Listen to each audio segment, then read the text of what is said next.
नमस्ते। म आज तपाईहरुलाई काठमाडौँको बसन्तपुरतिर लैजान्छु है त। यो एकदमै ऐतिहासिक धरोहर बोकेको बसन्तपुर।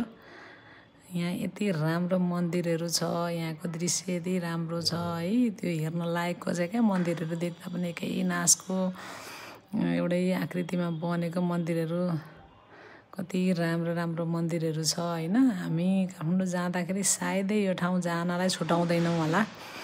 जहाँबाट नेपालभरि जहाँबाट गए पनि त देश विदेशतिरबाट त मान्छे कति आउनुहुन्छ। अनि अलिकति अगाडि जाँदाखेरि भैरवको ठुलो मन्दिर पनि छ। म तपाईहरुलाई त्यहाँसम्म लान्छु है। हामी पनि काठमाडौँ जाँदाखेरि प्राय यो ठाउँ जान छुटाउँदैनौँ। राम्रो छ ठाउँ अनि एकदम हेर्न लायकको दृश्य पनि छ। यहाँ मनमोहक दृश्य छ। अलिकति अगाडि जाँदाखेरि हामी पनि यहाँ अगाडि जाँदा एउटा सुटिङ पनि चलिरहेको थियो। हामी जाँदा सायद गीतको सुटिङ होला यहाँ। ल यो गीतको सुटिङ भइरहेछ यहाँनेर। अब यहाँ भैरवको मन्दिर कति ठुलो भैरवको मन्दिर छ। यहाँ गएपछि एक किसिमको मन शान्त हुन्छ।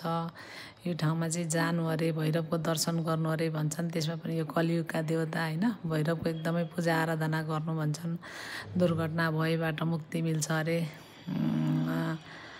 एकदम रक्षा गर्नुहुन्छ भैरवले भन्ने एउटा किंवदन्ती पनि छ। यहाँ चाहिँ बत्ती प्राय बत्ती जो कोही जाँदा पनि बत्ती बालिराख्नुहुन्छ हैन। कसैले जोडी कसैले सिंगल भए पनि भैरवको मन्दिरमा बत्ती बाल्नुहुन्छ। ल हेर्नु होला, जय भैरवनाथ।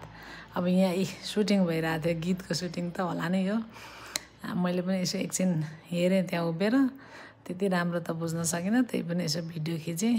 कुनको के गीत हो, कुन फिल्मको भन्ने पनि भएन, थाहा भएन। त्यही पनि मैले भिडियो खिचेँ। हेर्नेको घुइँचो छ। अरूभन्दा नि मन्दिरै राम्रो छन् कि यहाँको।